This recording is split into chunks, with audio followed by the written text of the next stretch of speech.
Muy buenas tardes. Como bien saben, aquí componemos hoy de unos jóvenes que prestigian el episodio de hoy, que componen y forman parte de la Red Mundial de Jóvenes Políticos. Ellos son Juan Rafael Santos Jiménez, actualmente director de Administración y Finanzas. Giuliani Mingetti, subdirectora. Yokairi Pujols, coordinadora de proyectos internacionales. Luis Montero, coordinador de asuntos universitarios. y yo, Miguel Ángel Sosa, subdirector nacional de formación en liderazgo político. En el día de hoy tenemos unos temas bien interesantes que queremos compartir y dialogar entre nosotros. Y para introducir uno de esos temas, vamos a hablar un poco de las crisis migratorias y su impacto en las relaciones internacionales. ¿Qué ustedes opinan sobre eso? Bueno, señores, lo primero que hay que mencionar es Haití. Eso es una clave principal de la crisis, bueno, más que todo de las relaciones que ha pasado, de lo que pasó con el puente, de lo que pasó con el tema de la repartición del río. ¿Qué ha pasado ahora con la migratoria? A los haitianos le están cayendo atrás de cada lado. Y discúlpeme la palabra, pero es la realidad. Y ahora es que se le está haciendo más el ataque a la crisis o a la migración. Sí, Juan, concuerdo con lo que tú comentas. Las crisis migratorias siempre han tenido incidencia compleja en el ámbito de las relaciones internacionales, trastornando las tensiones entre los países. Vimos como en el 2015 los sirios se desplazaron masivamente a Europa, entonces diversos países de la Unión Europea, tuvieron ahí ciertos acápites por el masivo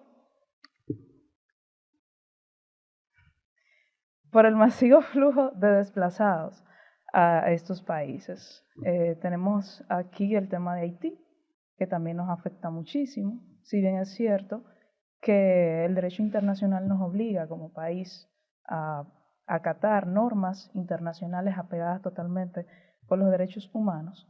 También hay una realidad y es un término de soberanía que tenemos que respetar, que se regula en nuestra Constitución, como bien lo establece el capítulo 3.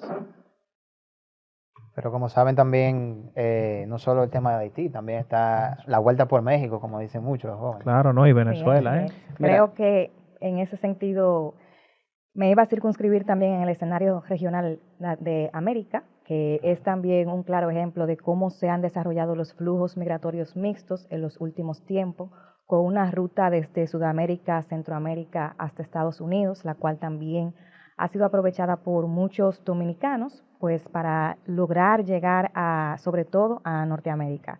Esto tiene una alta incidencia en las relaciones internacionales debido a que tiene un impacto sobre todo en los países receptores de ese alto flujo de migración, porque crea un peso en ciertos aspectos sociales, económicos e incluso de seguridad, porque tienen que lidiar con una recepción alta de personas que salen de otros países y aumenta las tensiones porque si los países emisores y receptores no pueden dialogar sobre las medidas que deben de tomar para que el que emite flujos pueda controlar eso a lo interno de su país y el que recibe pueda tener la fuerza para contrarrestar el impacto que tiene en su territorio, pues esto también crea y aumenta las tensiones a nivel internacional. Es correcto, por ello en esta época ha aumentado, o se ha afianzado ese multilateralismo para temas de cooperación y la dialogación, claro, implementando como herramienta esencial la diplomacia en estos temas.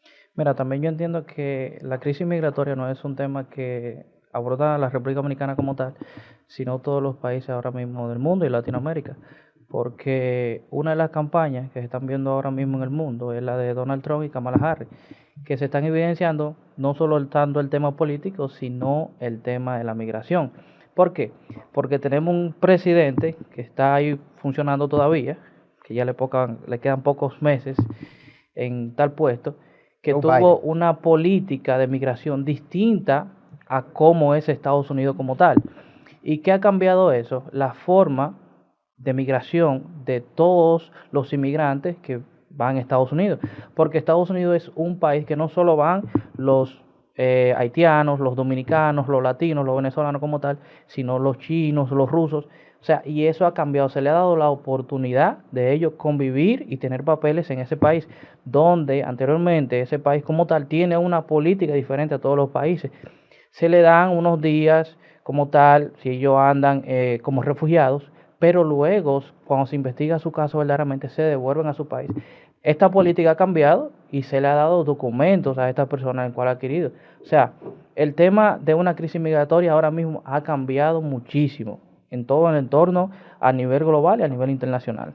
O sea, que se le están dando facilidades a los migrantes. de Sí, manera se le masiva. han dado, se le han dado. Si bien es cierto, Joe Biden ha sido más permisivo, pero la característica del gobierno de Donald Trump es que es un gobierno totalmente nacionalista y él protege su soberanía. Por eso los norteamericanos, o bueno, en la palestra internacional, tú ves que las encuestas lo posicionan a él top ahora mismo, de cara a las elecciones próximas en Estados Unidos. Las encuestas creíbles.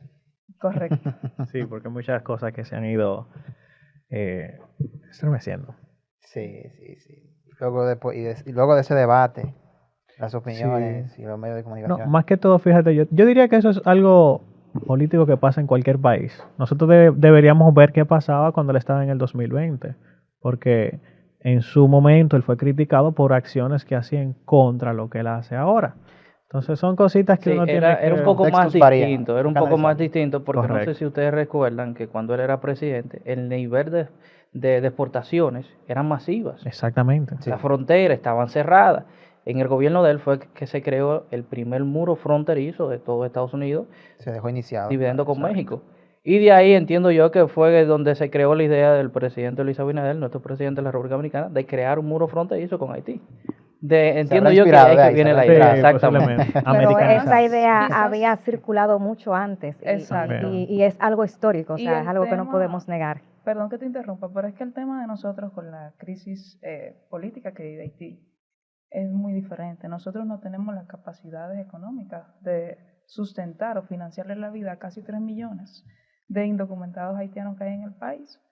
Lamentablemente, cuando tú vas a los hospitales, a las escuelas, o sea, del sector salud, un 30% está cogiendo el presupuesto de nosotros para ellos. Tú vas a las escuelas y la mitad de la población quizás estudiantil, casi la mitad, es de niños de esa nacionalidad. No es un tema de discriminación, sino un cuidado de soberanía. Y también eso tiene un trastorno en la economía, en otros Sí. aspectos culturales, porque de cara al futuro tú dices, oye, ¿qué va a pasar con la identidad dominicana? Y eso Sí. es un tema que nos preocupa y por eso también la posición de nuestro presidente, los foros internacionales, haciéndole un llamado a la comunidad internacional para que intervengan, que de hecho ya están tomando cartas en el asunto. Esperamos, Dios mediante, que esto tenga solución. Sí. Perfecto, perfecto. ¿Y qué ustedes opinan de las políticas de asilo y el panel de las organizaciones, o sea, el papel que juegan las organizaciones internacionales? Bueno, creo ahí que cuando hablamos de asilo casi siempre pensamos en el tipo de asilo político o diplomático, que es el que la Claro. gente casi más maneja, pero también hay un asilo que es territorial, que es justamente del que conversaban hace un rato, el uso que hacen las personas que salen de su país, no por razones de mejoría económica, que es un migrante. Ya cuando una persona sale de su país por otra razón que no es económica, sino porque tiene un temor fundado por su vida, está siendo perseguido por su ideología, raza o pertenencia a algún grupo social, ya en este caso esa persona, según las convenciones internacionales sobre el Estatuto de los Refugiados, pueden acogerse a una solicitud de asilo, que es lo que muchas personas también que aprovecharon lo de la vuelta por México hacían en la frontera al presentarse, que era decir que estaban siendo perseguidos y que temían por su vida, y bajo el principio internacional de no devolución, pues tenían que admitirlo. Entonces, en ese sentido, organizaciones internacionales como el Alto Comisionado de las Naciones Unidas para los Refugiados, ACNUR. y el ACNUR, así es, y El ACNUR. la Organización Internacional para las Migraciones, Lo mismo. trabajan de manera conjunta para poder, pues, interactuar en cómo se dan esas dinámicas, cómo el papel de esas organizaciones también puede tener un impacto, no solamente en la migración voluntaria o involuntaria o en la migración que ya cae como forzosa, que es cuando hablamos de asilo, sino también el tema de trata y tráfico de personas, que es una problemática importante que hay que traer a colación también cuando hablamos de migración, porque es uno de los Claro. peligros que enfrentan las personas que salen de sus países a buscar mejor vida también. Es Sí. correcto. Y esos marcos legales surgen. Es a raíz de la protección de la dignidad humana. Evidenciamos cómo desde la Segunda Guerra Mundial, ya en 1948, surge la Declaración de los Derechos Humanos, en pro de esto, ya que había muchos desplazados, refugiados en aquel entonces. Pero eso no fue suficiente. Por eso es que se crea luego en el 51, como bien tú citaste, la Convención para los Refugiados. No, también hay que tener en cuenta de que hay una comisión internacional de Cruz Roja, Correcto. que esa también ayuda en voluntariado. Y más que todo, aquí en República Dominicana, las dos organizaciones que tú mencionaste ha ayudado tanto a los haitianos como a los venezolanos. Pero ¿en qué ustedes dirán? Bueno, fácil, en los derechos que ellos tienen. En las cosas que sí pueden hacer como extranjeros, porque están legales. O sea, tienen su documento hasta ahora vigente o hasta ese momento. ¿Qué ellos pueden hacer? ¿Qué beneficios pueden obtener? Tanto en el país, entonces, hay algo que afecta a nuestro asilo y nuestras decisiones, tanto como había mencionado ahorita lo de la educación. Es la internacionalización. Como nosotros tenemos un 50% de personas haitianas, tal vez, o de otras nacionalidades, pero el secretario de Educación dice que no se le puede negar la inscripción a las escuelas. Entonces, ¿qué pasa? Inicia desde la deportación. Entonces, ya ese tema de los asilos, también nosotros obligatoriamente nos vemos afectados por el tema de las Naciones Unidas, que mayormente es mayoritario Estados Unidos. Por eso es que nosotros estamos muy americanizados o vamos conociendo ideas de ellos, vamos aplicando cosas de ellos, porque de ellos que tenemos que aprender, casi todos los latinoamericanos. Sí, Pero, mira, una cosa que yo quiero aclarar es también que ustedes han tocado, es que cada país tiene una política de asilo distinta y una política de inmigración distinta a la nuestra.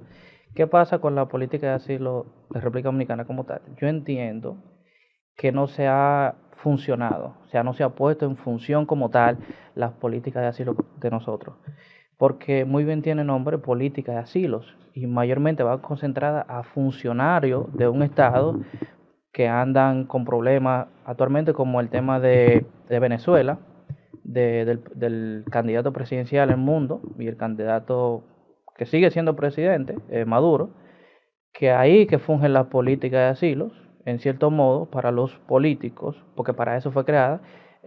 La política de asilo de nosotros fue creada en el 1977, fue firmada también en ese entonces acá en la República Dominicana, pero entiendo que solo se firmó una política de asilo, pero no se puso en ejecución como tal y nunca ha servido nuestra política de asilo. Porque si así fuese, las escuelas, como tú dices, Juan, no estuviesen llenas de haitianos actualmente. Porque hay muchas personas que se han acercado y han hecho comentarios de que los cupos están llenos.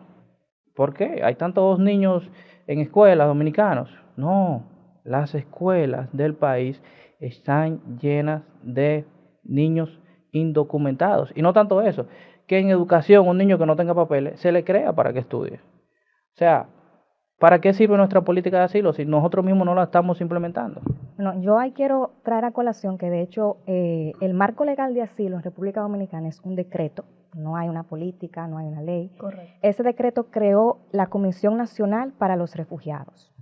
Yo quiero que ustedes sepan que esa comisión, que tiene vigencia desde cuando ese decreto se creó, ha reconocido personas refugiadas en nuestro país hasta la fecha, 13 personas. O sea que es importante también ir a los datos para ver cómo está funcionando ese decreto, esa disposición en nuestro país. Refugiado no es decir yo soy refugiado porque estoy aquí y necesito protección. Hay que agotar un debido proceso que esa comisión, a través de una unidad operativa, que es la Oficina Nacional para los Refugiados, agota un proceso de investigación y decide si le otorga el estatuto a esa persona, que no tiene que ser un político, una persona física puede tener acceso a la solicitud de asilo y si se le es concedida, pues esa oficina los reconoce. Y hasta la fecha, para información, solo 13 personas en el país viven con el estatuto de refugiados. Hay otros cientos bajo solicitud de asilo que todavía no han tenido una decisión o que están en proceso, pero es importante saberlo porque usamos este tema de refugio muy a la ligera. Creemos que un refugio es una caseta donde muchas personas van a alojarse. No, esto tiene un trasfondo legal que se fundamenta en un decreto que ojalá sea una ley para que tenga mayor peso y para que el país pueda regularizar más las prácticas de asilo y de refugio en el país, que se aplica a personas internacionales que salen de su país por temores, porque están huyendo, hasta por conflictos. Nosotros tenemos nacionalidades de Ucrania, de Rusia, que han solicitado asilo aquí, se les ha concedido, de Siria, de Irak. Bueno, puedo pasarles la información para que vean ¿Cuáles son las nacionalidades que han sido beneficiadas de eso? Y no hay personas de Haití reconocidas como refugiados. No pueden ser reconocidas porque no son documentados, lamentablemente. Si se comprueba que tienen un fundado temor por su vida, sí, pero si han solicitado y no se lo han dado es porque eso no se ha comprobado. No es un tema de nacionalidad, es si la persona puede demostrar que salió de su país por esas razones, se le otorga el estatuto, la oficina lo decide. Hasta ahora no hay ninguno porque quizás no aplica el caso, pero no es un tema de nacionalidad. Correcto, correcto. Entonces, ¿qué ustedes opinan también de las influencias que tienen las potencias extranjeras? Esas grandes potencias en toda la región, por ejemplo, Rusia, China, Estados Unidos, que casi siempre son como que ese trinomio Mundiales, se queda sí. ahí, ¿verdad? En ese sentido, nosotros, Estados Unidos es que ha tenido mayor peso de influencia, no tan solo en República Dominicana, sino en toda la región. Es nuestro principal aliado comercial. Socio comercial, también, claro. ¿sí? Ujú. La República Dominicana ahora mismo está jugando una diplomacia salomónica, yo diría, entre esas tres grandes eminencias, ya que no es un mundo unipolar, digamos, ya no tiene la preeminencia de Estados Unidos solamente, sino un mundo multipolar, donde también ya China, Rusia están ya emergiendo ya como potencias principales también. Desde 2018 tenemos relaciones, oficiales Oficiales. con China y ahora estamos afianzándonos con Rusia. Con Rusia. Que esas relaciones terminaron de manera abrupta con las relaciones que tenemos con Taiwán. cabe resaltar. Correctamente. Entonces es un desafío para nosotros de cara al futuro, en la toma de decisiones en los foros internacionales, cuando vayamos a votaciones y tal. Pero esta gestión ha hecho un trabajo magnífico en cuanto a diplomacia se refiere, política exterior, y yo sé que en el futuro nos irá mejor si seguimos, por este trayecto. No, y realmente yo diría que hay que tener un tema de control, porque ¿qué pasa? Ahora sabemos que hay una gran guerra fría hasta el momento, que es Estados Unidos y China. Sí, claro. Indirectamente se visualiza, que al menos yo lo veo así, Estados Unidos y China popular más que todo ha hecho grandes aportes a República Dominicana, pero ¿qué pasará en el momento en que ellos comiencen a hablar para cada uno de sus lados? Porque Estados Unidos obviamente tiene muchísima incidencia en Latinoamericana completita. Ahora, China popular hace constantemente visitas. Ahora es que se está introduciendo Rusia, pero ahí yo veo una pequeña influencia. Que incluso la misma Huawei. Veremos lo de Rusia, veremos. Y la misma Huawei. Mercado. Huawei está haciendo muchas implementaciones actualmente con Viva, está con el ITLA ahora mismo, y Huawei está prohibido en Estados Unidos. Fíjense que eso es algo que en cualquier momento, si Producto se del pone... gobierno de Trump. Exactamente. Y ahora Joe Biden ahora lo ha puesto medio flojito, pero es algo que realmente tiene su influencia. Mira, yo no sé si ustedes vieron yo antes de venir para acá, vi un comunicado que Estados Unidos puso aranceles a los vehículos de China. O sea, es un vivo ejemplo 100%. de que Estados Unidos se siente desplazado por China. Entonces, ¿a qué va eso? Porque ellos crean a un menor costo, claro está, y más rápido que Estados Unidos. Entonces, todo lo que va a entrar a Estados Unidos y todo lo que va a entrar a países que estén socioeconómicamente unidos con Estados Unidos, va a tener aranceles para que eso que entra de China ya no sea tan fácil como anteriormente era. O sea, lo que venía de China, lo que se importaba, vehículos y demás, tenía una facilidad increíble, porque tenía un menor costo de producir, era más rápido, etcétera. Pero no obstante eso, el tema de las relaciones internacionales con Rusia, en estos días fue que Putin directamente autorizó la embajada en República Dominicana, y entiendo que eso fue porque República Dominicana, siendo uno de los países con mayor crecimiento en Latinoamérica, o sea, se merece tener una embajada de Rusia aquí en este país. Pero entiendo que también las tensiones entre China y Estados Unidos van a crecer mediante se abre esa embajada en la República Dominicana. Porque como bien ustedes decían, nuestro socioeconómico más grande, no hay que hablar mal tampoco, es Estados Unidos y Haití. Porque muchos desconocen eso. Nuestros principales dos socioeconómicos es Haití y Estados Unidos. Es correcto. Exactamente. O sea, si nosotros visualizamos los millones que nosotros obtenemos vía el mercado nacional de Dajabón y de Juana Méndez es increíble a los que nosotros exportamos hacia afuera.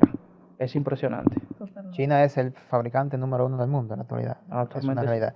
O sea, las multinacionales, las principales empresas, las high-tech de Estados Unidos, fabrican desde China. Sí, pero podemos ver también que China es el país número 1 del mundo con embajadas. O sea, China tiene alrededor de 185 embajadas, si no me equivoco. El número 1 en el mundo de tener tantas embajadas. O sea, eso es que ha ido marcando un territorio día tras día. Bueno, ante todos estos acontecimientos, ¿ya cuál sería ese consejo que ustedes les darían cada uno a los jóvenes para finalizar? Bueno, yo iniciaría con lo primero, que es informarse. Muchas veces los jóvenes nosotros no tenemos siquiera la idea o vamos a decir así, el conocimiento, la realidad del derecho que nosotros tenemos, como también de ver de todo lo que pasa a nivel internacional. Que más que todo también ayudarles. Yo les recomendaría participar. ¿En qué sentido? No vale nada de nosotros quedarnos en la cama, acostados, haciendo nada. Porque como dice Ortega y Gasset, hagas o no algo, la política va a pasar por encima de ti. En términos generales, la política es lo que pasa en ambiente. Cada día hacemos política. Entonces, ¿por qué no poner nuestro granito de mostaza? Entonces, solo eso. De mi parte, recordarles, ya que estamos tocando el tema de la migración en todas sus vertientes, y es que este es el único país donde nuestros nacionales jóvenes nunca serán inmigrantes. Entonces les insto a que se eduquen, a que se esfuercen y sobre todo a que aprendan el juego de intereses del mundo y que de donde se encuentren, no importa, puedan serles útil a la sociedad, que tengan eso presente siempre. Y bueno, bendiciones. De mi parte, ante el gran flujo de información que hay hoy en día por esta revolución tecnológica de redes sociales, yo les exhortaría a los jóvenes que traten de discriminar el flujo de información que reciben, que más allá de la formación académica que podemos recibir, hay un cultivo de habilidades blandas como el pensamiento crítico y el pensamiento analítico que nosotros tenemos que desarrollar para poder discernir aquello que es objetivo e imparcial de aquello que es simplemente un bombardeo de información que quizás repetimos sin analizar lo que estamos diciendo o lo que estamos defendiendo. Entonces, créense su propio juicio y pensamiento y sepan discernir. Sí, un consejo que mi persona le da a la juventud es que se preparen. La juventud de nuestro país está actualmente en un deterioro impresionante. Los jóvenes no se quieren preparar, los jóvenes no quieren estudiar, los jóvenes quieren la vida fácil. Ser influencer es muy bonito, estar delante de una cámara es muy brillante, pero eso lleva tiempo, preparación y sacrificio. No, concuerdo con todos ustedes. Hay que seguir instando a los jóvenes a que participen, porque realmente somos los que están llamados a hacer los verdaderos cambios. No solo somos el futuro, sino que somos el presente. Y si no participamos, simplemente somos cómplices de las faltas de las autoridades actuales.